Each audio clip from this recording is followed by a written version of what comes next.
Welcome! My name is Debbie and this is Pouring My Art Out for the Lord. And I'm just going to give you, I'm calling it a basic primer on ink pads. There is so many different kinds of ink pads, different combinations of different things.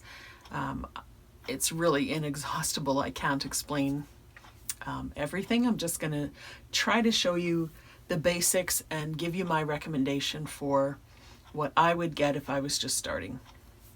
So just a little bit of kind of basic chemistry, I guess. There's basically two types of ink pads.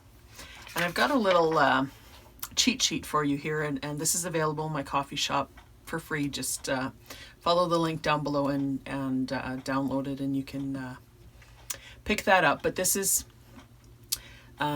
really basic, and keep in mind that ink pad manufacturers change their formulations. They change their brand names, and things are, it's not as cut and dried as it might seem. So take it with a grain of salt. Anyways, there's basically two types: dye and pigment. So dye ink is where the colorant is dissolved in a liquid, and a pigment is when the colorant is a solid powder that's suspended in a liquid. So those two different ways of coloring the ink gives different properties to the ink. So the dye ink tends to be fast drying, translucent, and the color will fade when dry. So as it dries on your paper, it'll get a little lighter and it fades over time. It works well on lighter colored surfaces. The color actually absorbs into the paper, so it'll look different on different types and colors of paper. It doesn't work well like on black paper, for instance, because it just sinks into the paper and doesn't really make a color. And even if you use two different kinds of white paper, depending on the treatment of the paper and the thickness of the paper, the color is going to look a little different. Some common examples, and I'll go through some of this in a minute. Ranger Distress ink, which is one of the more popular ones that you'll see over and over again if you kind of look at junk journal videos, and that's what I tend to use as well.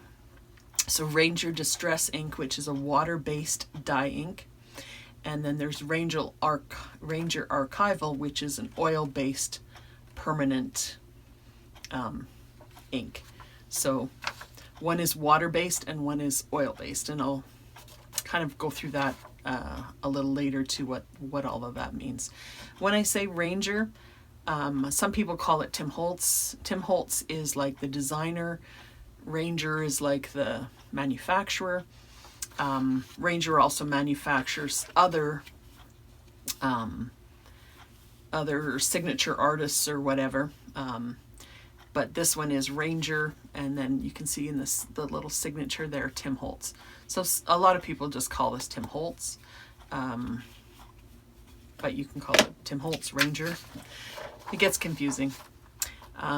Pigment ink tends to be thicker because it's a powder suspended. It's not dissolved, so it's not a pure liquid anymore. So it's thicker, it's slower drying on your paper, it's more opaque, and it's more fade resistant. So the ink stays on the surface of the paper and it has binders to keep it attached to the paper, whereas the dye actually absorbs into the paper. So the color will look the same on any color or type of paper. So if you put it on black paper or white paper, the color looks the same because it sits on top. It's more like a paint. The ink pads tend to dry out faster, so the ink itself when you're on your project is slower drying, but the ink pads tend to dry out faster than the dye ink pads. It works well on light and dark surfaces. It's better for embossing, which is, if you don't know what embossing is, it's just putting an image down with a stamp with one of the inks, or with a pigment ink, and then you put a powder on top, and then you heat the powder, and it becomes kind of a shiny permanent surface. That's kind of another video, but if you know what embossing is, pigment is better for embossing. So some examples: Colorbox, Versacolor, Versamagic those are all water-based. StazOn is a pigment that is solvent-based, and that one's permanent. And VersaFine is another permanent one that is oil-based. And then there's a whole range of hybrid inks, which are a combination of dye and pigment. So they, combine them in different proportions, and all of this I think is proprietary. So they don't tell you, exactly how things are formulated, because it's all, everybody has their own formulation, and it's all proprietary. But a common example of hybrid is, again, the Ranger Tim Holtz Distress Oxide. So within those, there's dye and pigment, and then there's a combination of both. And then all of these can be either water-based or alcohol or solvent or oil-based. So water-based is kind of the most common one. It tends to be non-permanent. It reacts with water, which is often a positive thing, because we use water to make different effects. It's very non-toxic generally. It's best for paper. That's when you're doing basic project inking. When I talk about inking edges and stuff, I pretty much always use water-based dye ink. And water-based background techniques, but this is generally what I'll use, is the water-based dye ink. And then there's alcohol or solvent or oil-based, and those ones tend to be permanent.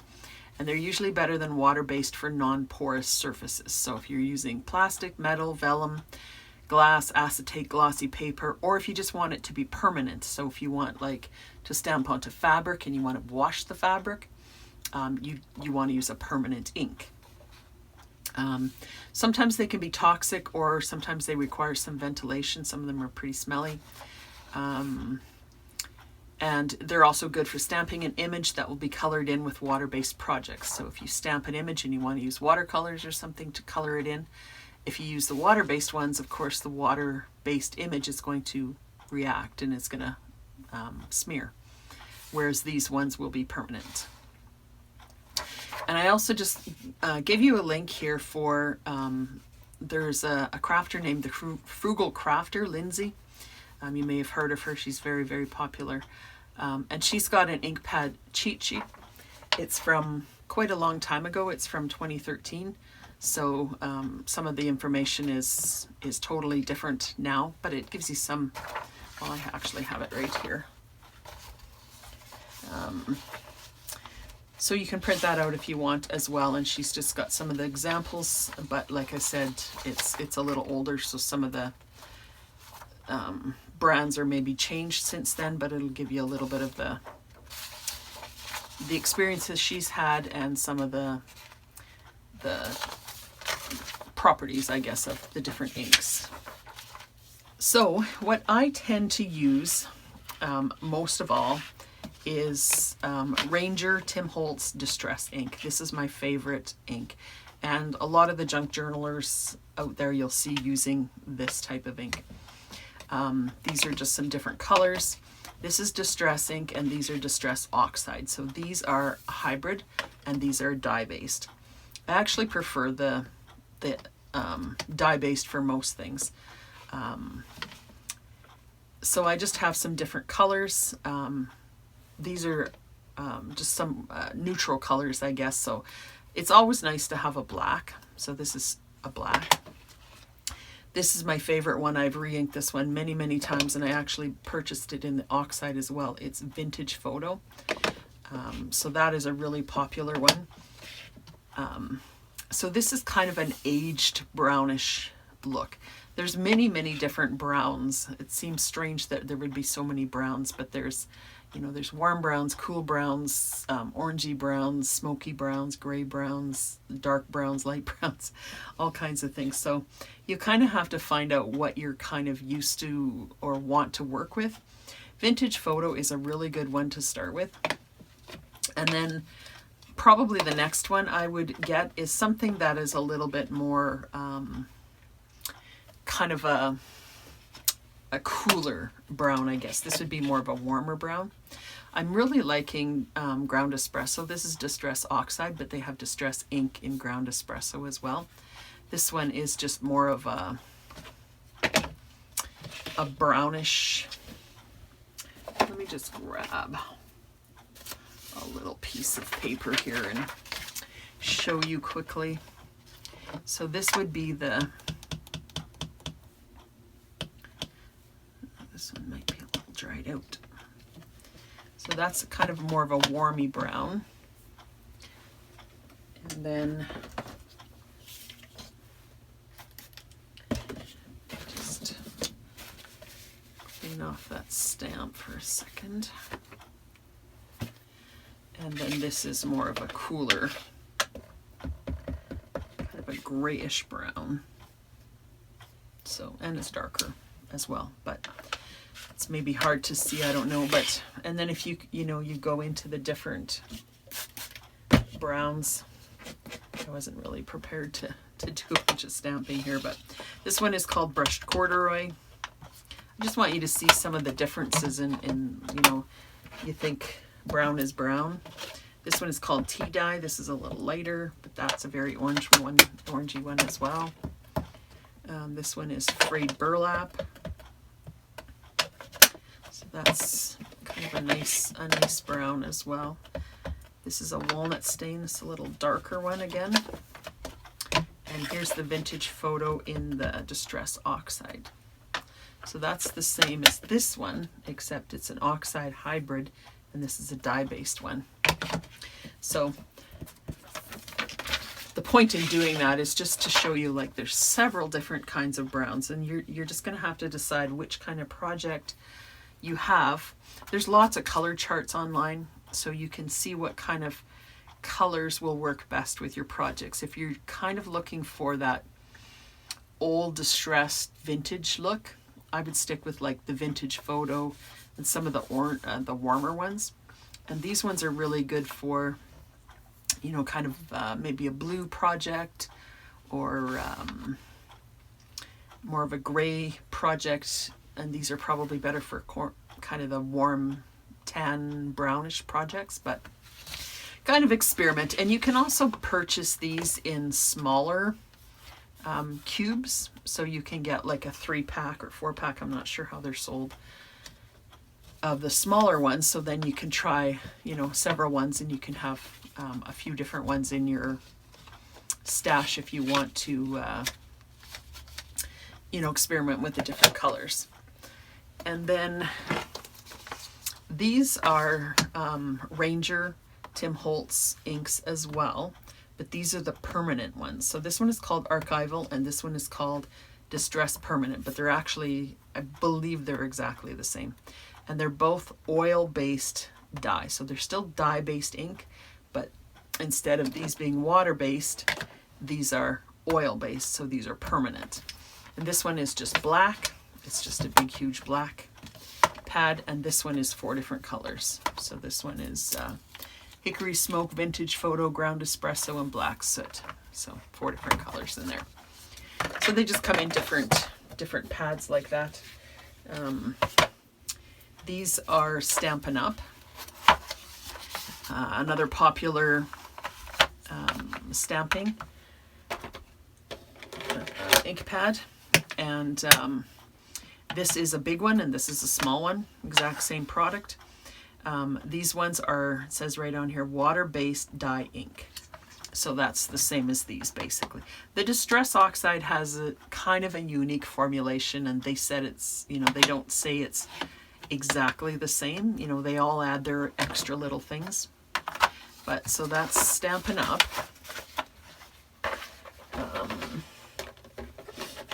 I don't have too many of these. I have a couple of them, but these are Pigment. Colorbox is Pigment. And that is the second one here. And it's thicker, denser, but it's good for, you know, certain things, good for embossing. This is StazOn, which is another, hang on, I got a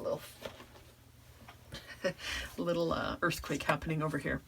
This is another permanent ink.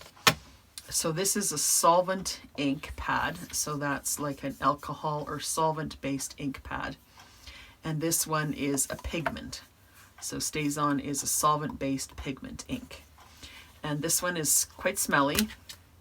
But it's good for certain things. I use this if I'm stamping on fabric. I'll use it if I want to stamp and then color in with something. So it's good for that. Versamark it's something totally different. It's clear. It's Versamark. I think it's I don't even know what it is. But it's used for embossing, but it's like a clear. So there's so many different kinds of this is Craftsmart. I think this is Michael's brand. Yeah. I don't tend to like these, especially like the colors are, the ink might be okay, but the colors, like they're just way too bright for me. But this, I'm pretty sure it doesn't say, but I'm pretty sure it will be a dye-based water-based ink in there.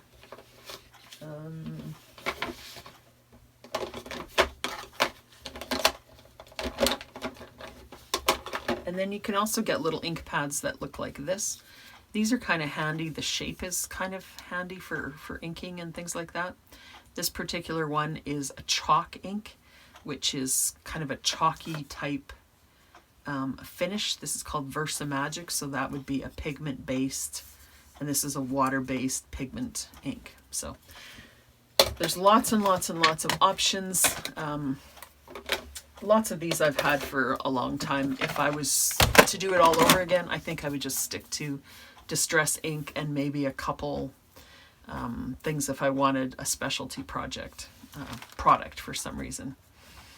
And then for all of the ink pads, you can buy re-inkers. And these are re-inkers. And they come in every color. So this is Vintage Photo. This is Brushed Corduroy. So, and then you have to get the same, like this is Distress Oxide. So you wouldn't use Distress ink on Distress Oxide.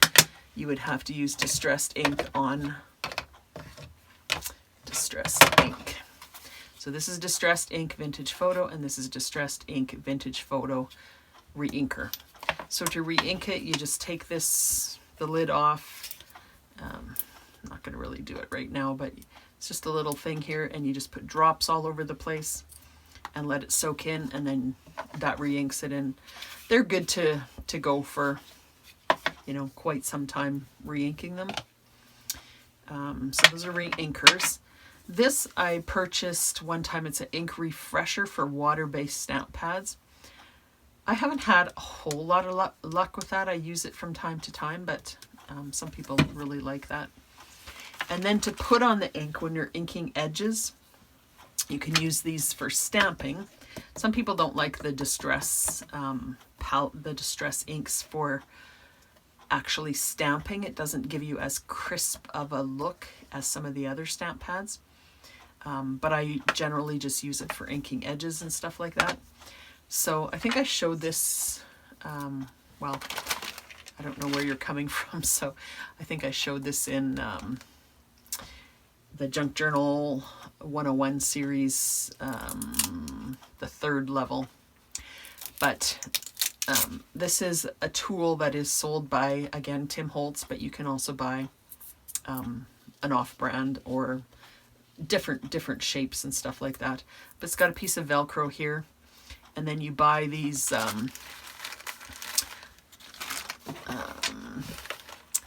ink blending foams, I guess. This is a Ranger one, so Tim Holtz. This is just an off-brand one. They look exactly the same. And then this just sticks onto the Velcro. And I tend to have Not for every single color, but I'll have one for different browns, one for black, one for, you know, reds, one for blues or whatever. Some people have one for every single color. And then you can use those. This is if you're first starting out, you can use these makeup sponges that you can just get at the dollar store. Those ones work well too. These ones are kind of handy sometimes to have. They just go onto your finger and you ink them, and again you can use one for each color and put them on like that.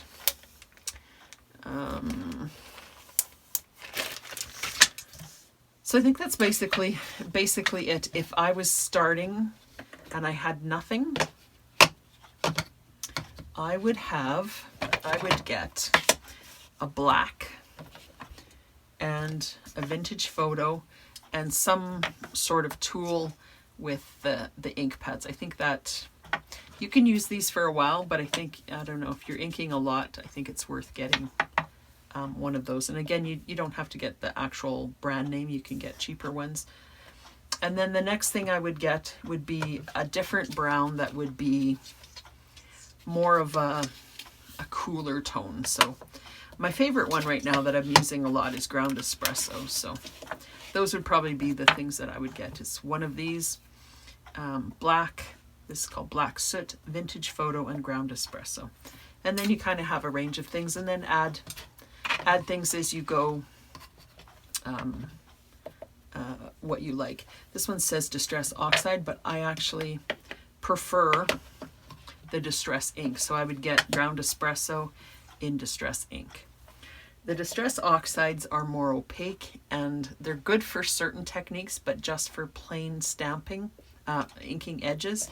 They dry out faster, they're thicker. I like just the Distress inks instead. So hopefully that was helpful. If you have any questions or comments, leave them down below. Remember, I'm not an expert in all of these ink things. These change all the time. This is really basic. You know, each one of these formulations has their own kind of proprietary thing, so it's not that cut and dried like this is this, this is this. You know, there's all kinds of blending and stuff like that. But grab this on the coffee shop if you're interested. I'll have the link below. And hopefully that was helpful. Blessings. See you in the next one.